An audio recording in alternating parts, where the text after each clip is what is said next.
ridho surga Allah Subhanahu wa taala. Ya. Beberapa tahun yang lalu, saya Ramadan di Austria.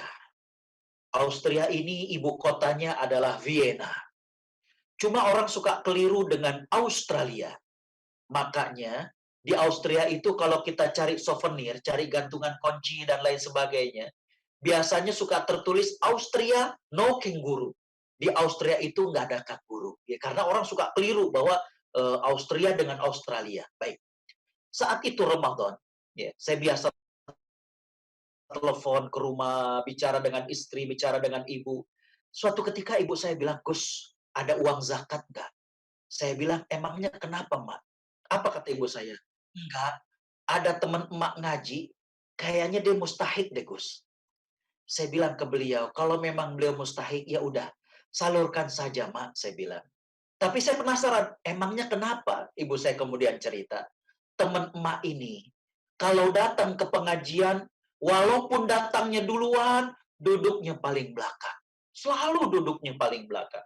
Entar kalau ada teman ngaji yang sakit, dirawat di rumah sakit, dia yang paling rajin untuk ngajak nengok. Ya. Saya tinggal di Jakarta, di Cempaka Putih. Ya. Nanti kata ibu saya, kalau dia ngajak teman-teman nengok kepada yang sakit di rumah sakit Islam Cempaka Putih, ya, maka kita naik bajai, kata ibu saya. Nanti beliau duluan yang bayarin ongkos bajainya. Tapi kayaknya dia mustahik deh, Gus, kata ibu saya. Saya bilang, ya sudah, kalau emang emak yakin dia mustahik, salurkan zakat kepada beliau. Berangkatlah ibu dengan istri saya ke rumahnya. Ya Allah, rumahnya sangat sederhana. Ya Allah, ya. Bagaimana dinding-dindingnya. Beliau tinggal seorang diri. Ya. Karena sudah lebih tua dari ibu saya memanggilnya dengan Mbok. Ibu saya kemudian mengatakan, Mbok, ya, kenapa sih kalau datang ke pengajian, walaupun datangnya duluan, kok duduknya paling belakang? Apa jawaban beliau? Soalnya malu, Bu. Baju yang pantas buat ngaji cuma 2, itu aja ganti. Subhanallah. Ya. Saya tahu betul bagaimana di Bandung banyak mode-mode baju muslimah. Di Jakarta juga demikian.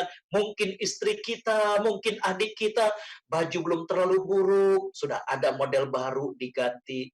Ini seorang wanita yang dia malu kalau duduk di depan. Kenapa? Baju yang pantas buat ngaji cuma 2. Subhanallah. Ya. Ibu saya kemudian bertanya hal yang kedua. Kalau kondisi Mbok kayak begini, kenapa Mbok kalau ada yang sakit, paling rajin ngajak nengok? Entar Mbok duluan yang bayarin ongkos bajainya. Wanita tua ini kemudian menjawab dengan jawaban yang tidak bisa saya lupakan. Saya tulis di sini. Beliau mengatakan, kan sorga bukan cuma buat orang kaya saja, Bu. Subhanallah. Sorga bukan cuma buat orang kaya saja. Ya. Orang yang sederhana, bajunya juga yang pantas buat ngaji cuma 2, tapi mereka rindu dengan surga. Mereka pengen surga. Lalu bagaimana dengan kita? Ya.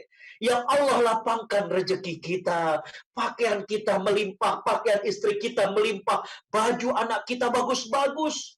Allah berikan kepada kita kemudahan, mobil kita, rumah kita, benda-benda elektronik kita. Adakah kita kalah dengan orang yang lebih sederhana dari kita? Seorang wanita tua yang dia tahu bahwa surga itu bukan cuma buat orang kaya. Yang miskin pun masih bisa meraih kesempatan surga Allah. Adakah kita kalah dengan mereka? Yakinlah Allah Subhanahu wa Ta'ala akan mengganti. Ya. Jangan sampai kita jual mahal di hadapan Allah Subhanahu wa Ta'ala. Kadang kita malu dengan orang-orang yang jauh lebih sederhana dari kita. Mereka tidak berpendidikan tinggi. Mereka tidak banyak ilmu pengajiannya. Tapi mereka tahu bahwa surga itu patut untuk diperjuangkan. Dan itu diantaranya adalah dengan mereka berbagi.